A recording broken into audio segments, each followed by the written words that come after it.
O que é o batismo no Espírito Santo? Presta atenção para vocês entenderem. Antigamente, no Antigo Testamento, o Espírito Santo, ele vinha somente em algumas pessoas. O Espírito Santo não habitava e não atuava em todas as pessoas do Antigo Testamento ou em todo o Israel. O Espírito Santo era limitado apenas a um grupo específico de pessoas. Por exemplo, o Espírito Santo vinha sobre os reis. Davi, quando foi ungido por Samuel, o Espírito Santo se apoderou dele. O Espírito Santo vinha sobre os profetas. Você pode ver que Elias, quando ungiu Eliseu no seu lugar, Eliseu recebe o Espírito Santo. Ele vinha sobre os sacerdotes, reis, profetas e sacerdotes. Então o Espírito Santo estava limitado a um grupo só específico. E o Espírito Santo vinha de maneira temporária. Ele não era permanente. Só se lembrar de Sansão, por exemplo. O Espírito Santo, quando Sansão se deparava com a situação, o leão veio até ele. A Bíblia diz que naquela hora o Espírito Santo se apossou dele e ele rasgou o leão. E a Bíblia diz que quando Sansão peca, com Dalila, etc. tal, o Espírito se retira dele. Saul a mesma coisa. A Bíblia diz que o Espírito se apodera dele para ser rei, mas depois o Espírito do Senhor se retira de Saul. Então o Espírito Santo no Antigo Testamento era limitado só a um grupo de pessoas, alguns. E ele não era permanente, ele era temporário. E ele estava mais nos reis, nos sacerdotes e nos profetas. E ele vinha, enchia eles para certas ocasiões e para certos ofícios.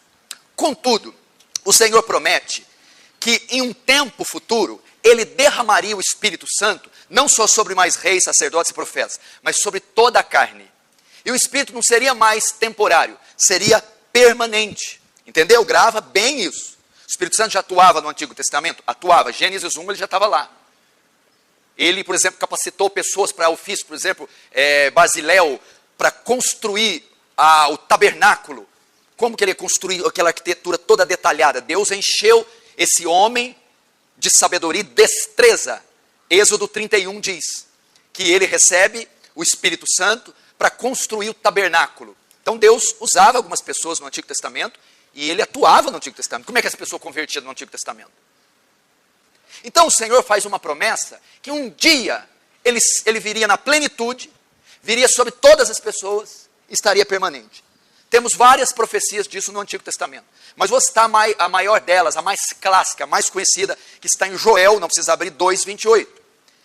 Joel profetiza assim: acontecerá que depois, Pedro vai acrescentar aqui nos últimos dias, derramarei do meu espírito sobre toda a carne aqui sobre todas as pessoas. Quais são elas? Vossos filhos e vossas filhas. Vossos velhos sonharão, vossos jovens terão visão. Até sobre os servos derramarei do meu espírito. O que ele está querendo dizer aqui? Não haveria mais distinção social. Não é só uma categoria de nobres. Não é só pais, Davi, Absalão, Aminão, Tamar, não. É só o pai, não. Vossos filhos e filhas. Velhos e jovens. Não estaria só sobre anciãos, profetas, mas jovens também. E até servos e livres, até escravos. A ideia aqui, não há mais distinção, extrato social, não há mais cultura. O Espírito poderia ser derramado sobre qualquer categoria de pessoas. Então a promessa é uma plenitude para todas as pessoas. Ele prometeu isso. Isso é o batismo no Espírito Santo, que o Antigo Testamento já faz menção. E então haveria o quê? A promessa de universalidade.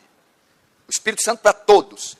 E havia uma promessa de permanência. João 14 diz: vos enviarei o Consolador, e ele vos enviarei o Consolador. É uma promessa, a mesma de Joel. E há de ser que derramarei do meu Espírito. Jesus diz: recebereis o Espírito Consolador. Então, universalidade. Que mais? Permanência. E ele estará convosco para sempre. Ele habitará em vós. Agora não é mais temporário. Não é mais limitado. E não é mais temporário, é permanente.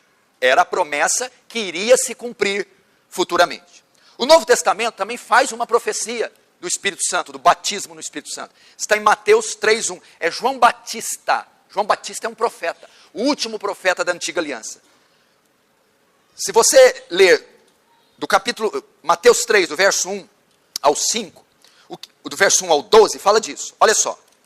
Então, verso 5. Saíam ter com João Batista toda a Judéia e toda a circunvizinhança do Jordão. Verso 6. E eram por ele batizados no Rio Jordão, confessando os seus pecados. João dá início ao ministério fazendo o batismo nas águas. Esse batismo está ligado ao ritual de purificação do Antigo Testamento. No Antigo Testamento havia cerimônias, rituais, e havia muitos tanques de água onde as pessoas tinham que se purificar. Era o início ali do ministério profético que viria de Jesus. Então ele começou a batizar, ele começou a pregar o batismo de arrependimento. As pessoas vinham, desciam as águas para perdão dos seus pecados. E ele vai, nesse momento, ele vai citar uma profecia, ele vai profetizar. Está em Mateus 3, 11 e 12. Eu vos batizo com água para o arrependimento. O começo da fé. O começo de vocês terem consciência dos pecados. Mas vem aquele depois de mim, que é mais poderoso que eu, cujas sandálias não sou digno de levar. Ele, quem? Cristo, vos batizará, futuro, uma promessa, uma profecia. Ele vos batizará com o Espírito Santo. É a primeira menção na Bíblia da palavra batismo no Espírito Santo. Ele vos batizará com o Espírito Santo e com fogo. Ou seja, o responsável por cumprir a profecia de Joel 2, 28, de enviar o Espírito Santo a toda a carne, estava sob encargo de Jesus. Ele cumprirá a promessa de Joel 2, 28. Ele distribuirá o Espírito para todas as classes e todos os povos. E ele fará que o Espírito esteja permanente. Ele batizará com o Espírito Santo. Então, seja, Jesus é quem cumpriria a promessa e a profecia do Antigo Testamento. Do Espírito Santo não só está restrito a um grupo de pessoas, mas a todo aquele que crê. Ele batizará com o Espírito Santo e com fogo. Vos batizará significa futuro. Iria ocorrer. Foi uma profecia de João Batista, a mesma de Joel. Só que a Bíblia diz que ele também batizará com fogo. O que significa batizar com o Espírito Santo e batizar com fogo? Felizmente o movimento carismático e alguns pentecostais, tem muitos pentecostais sérios, bíblicos, estudiosos, entendem assim. Eles entendem 3 períodos. Primeiro, a conversão, você recebe o Espírito Santo. Só que você é um crente ainda fraco, não tem condição de exercer o ofício, de pregar. Para isso, você precisa da segunda bênção. A primeira é a conversão. A segunda, o batismo no Espírito Santo. O que é isso? É uma unção do céu que dá dons, poder e o falar em línguas. E o batismo com fogo? Aí é a categoria só para os messias. É um batismo com fogo mesmo. Não é nada disso. A exegese do verso 11 é o verso 12. O que é exegese? A ciência da interpretação do texto. É do prefixo ex, extrair, tirar de. Como eu interpreto o 11? O 12. A sua pá ele tem na mão, e limpará completamente a sua eira. Recolherá o seu trigo no celeiro, mas queimará a palha em fogo inextinguível. Quem tem a pá na mão? Cristo. Quem batiza com o Espírito Santo e quem batiza com fogo.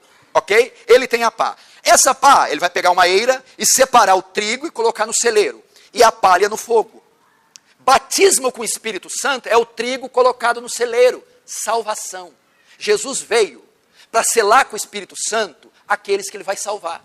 Batismo com fogo, juízo.